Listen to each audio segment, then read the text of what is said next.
This little light of mine, I'm gonna let it shine. This little light of mine, I'm gonna let it shine. This little light of mine, I'm gonna let it shine, let it shine, let it shine, let it shine. Welcome, Talk Catholic, the website.com, your host, Tim Kilcoyne. No agendas here, just the straight and narrow, through Mary to Jesus, the Catholic faith proclaimed and preserved. Hope to see you here every week.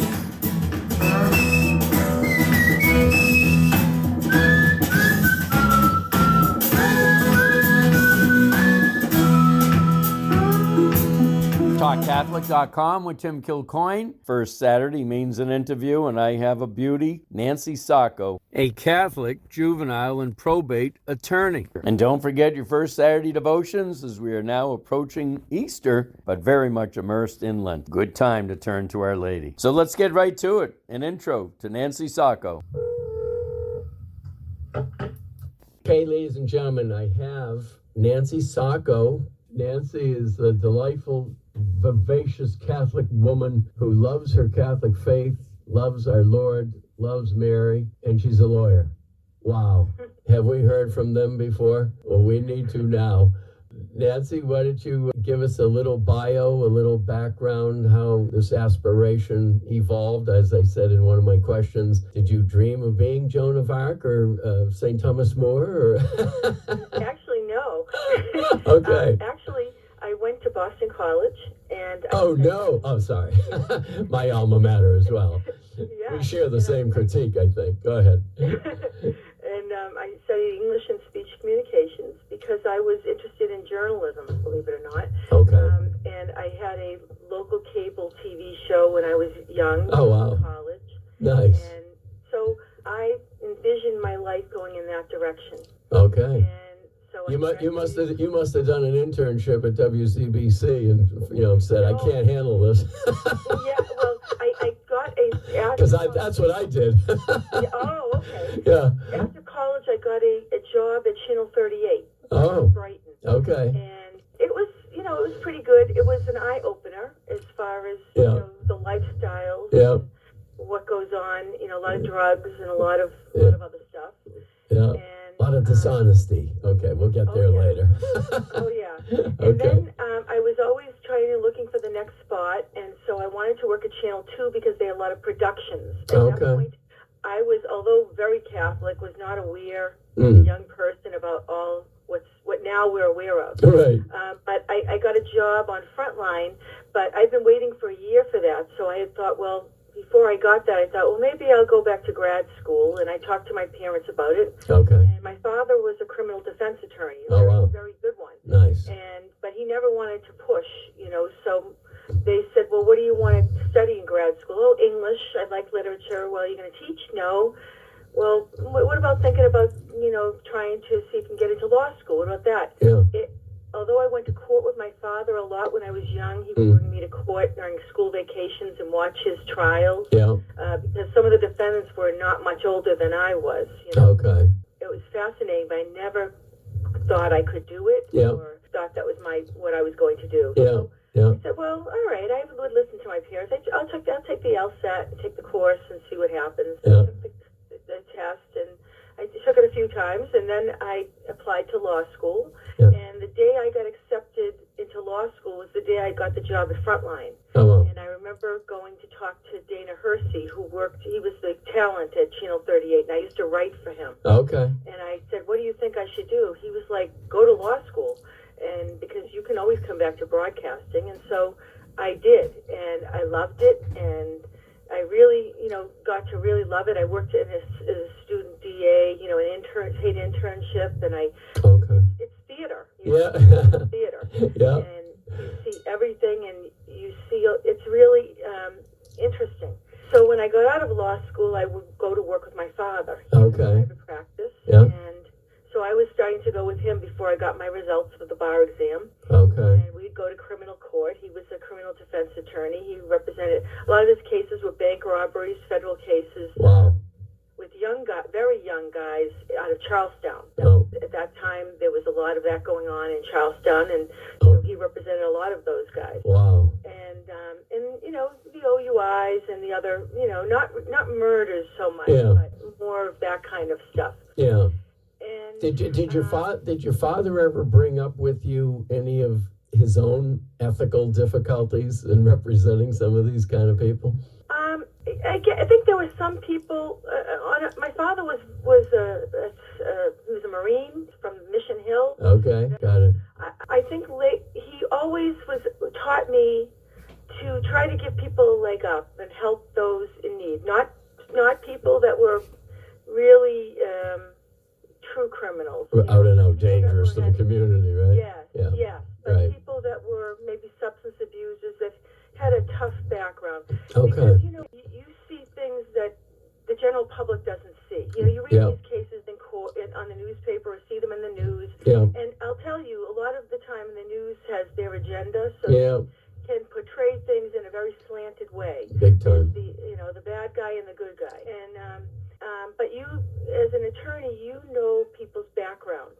Okay. You know, and you understand, you know, their family history, things that have happened to these people. So I think when I first started I really did Boston Juvenile Court, and when I first started, they taking appointments there. Yep. They have you representing the children because it's a little easier. You know, Okay. get your feet wet. So Got it. I represent a lot of children who are abused, neglected, Oh, boy. molested, the whole gamut. And I used to, you know, I grew up in a really good family. I had great parents, so we didn't grow up with abuse or Right. anything like that.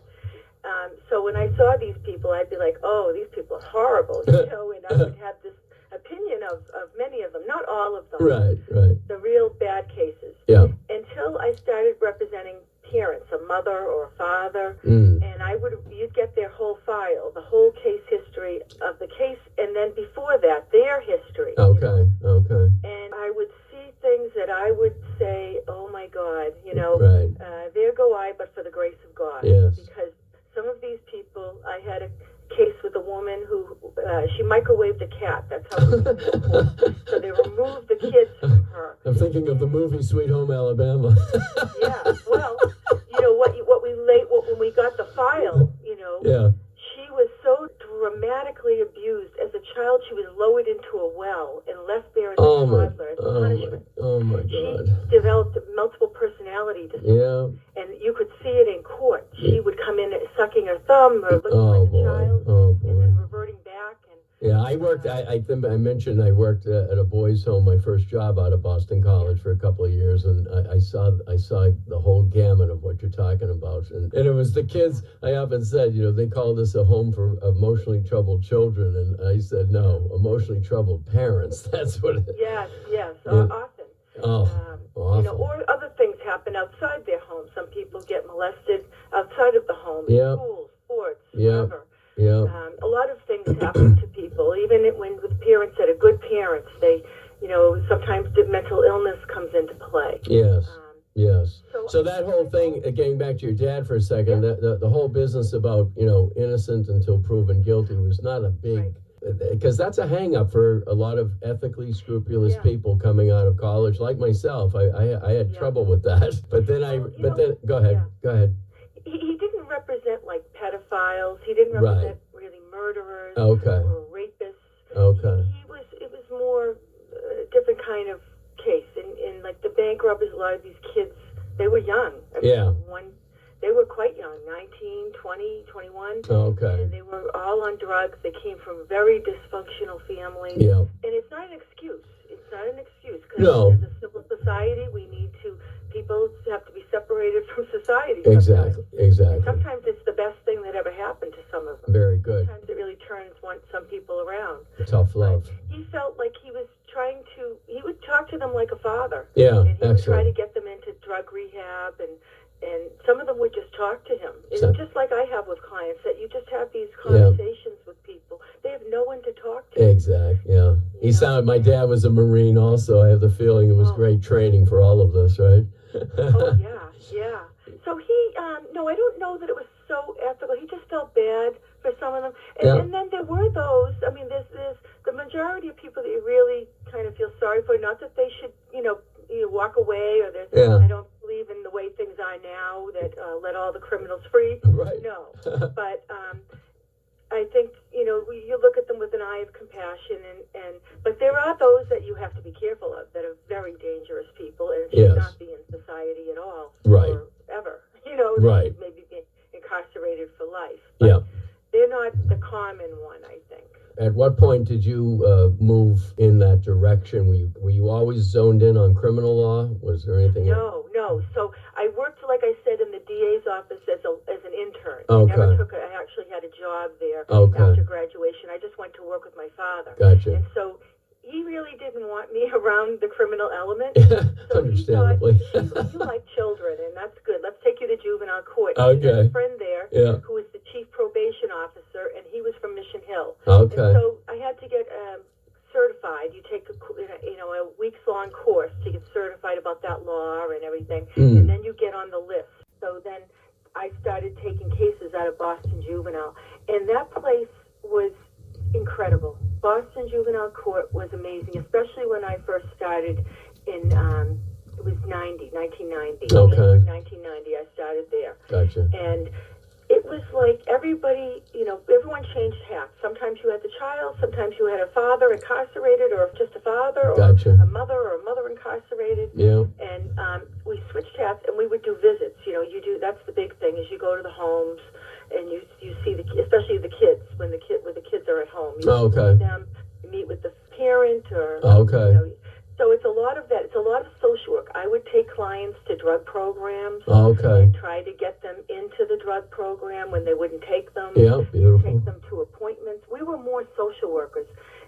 The goal of the court was to reunify the kids with the family, because that was always generally the best thing, unless the family was so dangerous or dysfunctional that it was just not possible. With a mother and a father, preferably, hey?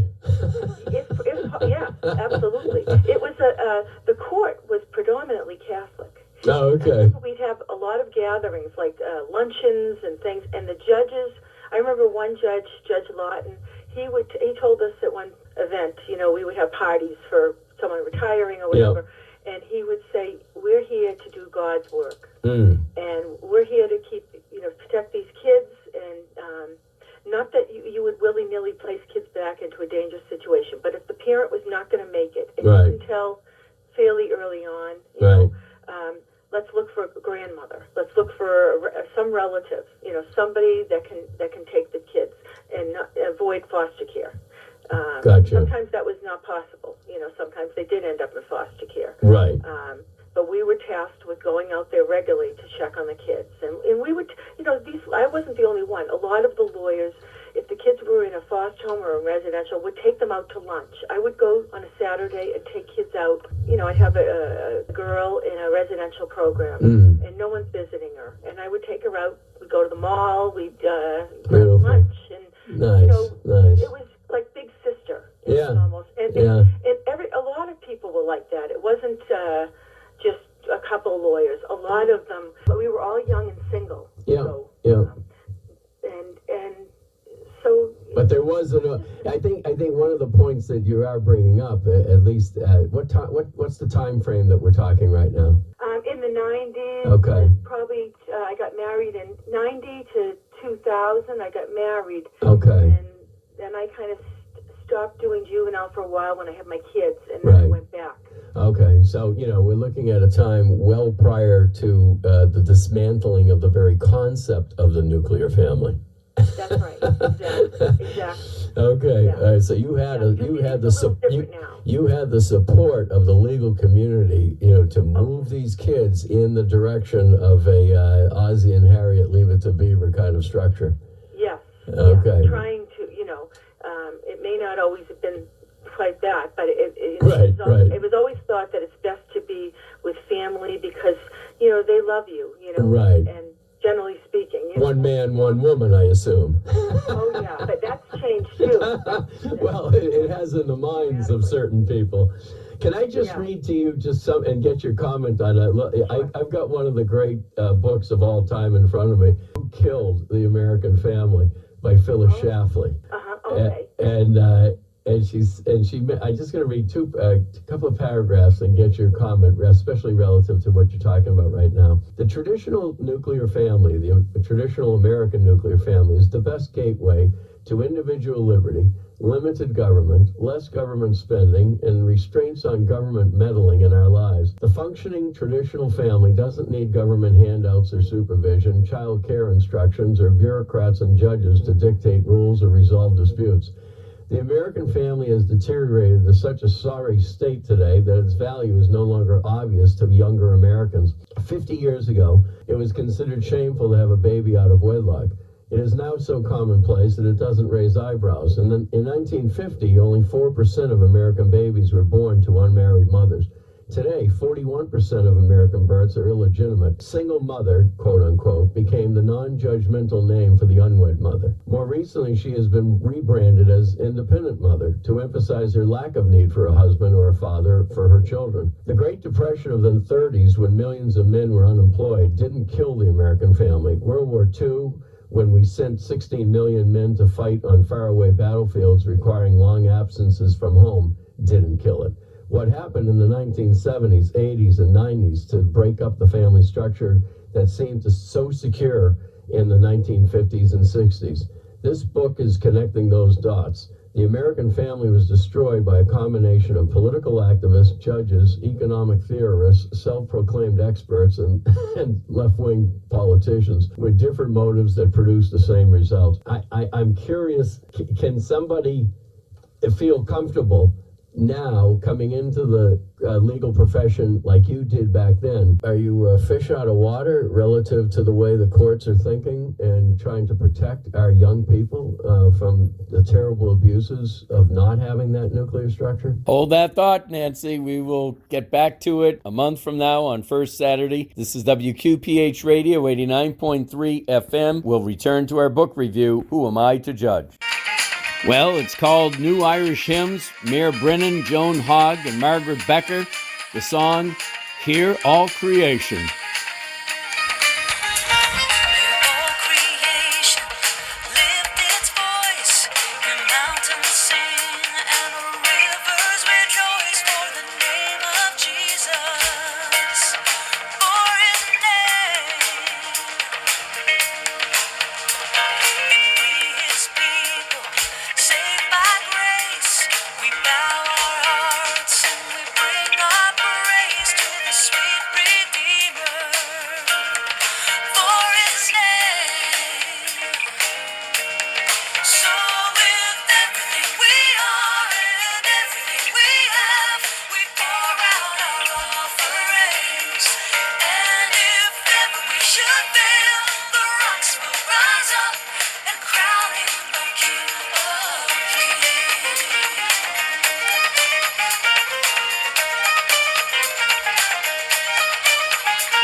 Okay, well, in our last session, we were talking about relativism as a mask. And Professor Sri was talking about that young man that was so energetic about attending his conferences and lectures, etc. And Professor Sri gave the analogy of 9/11. Wasn't that an awful, horrible thing that happened? No matter what culture you're coming from, no matter how old you are, totally regardless of your educational background, some things really are evil and bad for all people for all time, no matter how you cut it. And we find that the young man was pretending to be a relativist because he was engaged in premarital sex, i.e., sin. And he wanted to somehow rationalize it. And this is too often what relativists are doing. It's the reason they don't want to go to the debate. They don't want to go to the debate and expose the rationality of things. They really just want to shut you up because they're not feeling too cool with themselves. And in the reflection questions at the end of the chapter on relativism as a mask, one of these gets right to the point. Biblically, in the biblical account of the first sin, God confronted Adam and Eve with what they had done and gave them a chance to admit their fault. Listen to Adam's response. The woman whom you gave to be with me, she gave me the fruit of the tree, and I ate. How well does Adam accept responsibility? Then Eve's response to God. The serpent beguiled me, and I ate. How well does that admit her fault? In what ways we, like Adam and Eve, tend to avoid admitting our faults and sins. I was actually in conversation with somebody by text just today, and it had to do with an alcoholic scenario, amongst other issues in a particular family. And I was trying to be sure that this particular person, who also had a very troubled background, upbringing, etc., was not trying to deflect onto someone else's problems. In other words, one of the ways by which you can acknowledge whether a person is free, truly free, from dysfunctional or sinful influences is that they're willing to quickly acknowledge their own faults and weaknesses. I'm doing this with people in ministry all the time. They don't like it, but it's my obligation to do it. We can talk a good game about 1,000 other people's sins in formal ministry. But unless we are able to talk about our family's problems, and don't say we don't have them, then sorry, as the Lord would say, don't be noticing the speck in your brother's eye first. This is a clear signal as to whether the person could be trusted and confided in and consulted for others, that they are truly willing to acknowledge what's going on first and foremost at home. And I'm telling you, this is just another witness to the importance of honesty, transparency, as the only strategy to everything. Let's go on to the next chapter. It is called Key Number 7, Taking on the Heart of Christ. Professor Sri says, when we notice someone's faults, we are often quick to criticize and categorize the person in our heads. That's the third week in a row he didn't go to church. Well, she was in a mood today.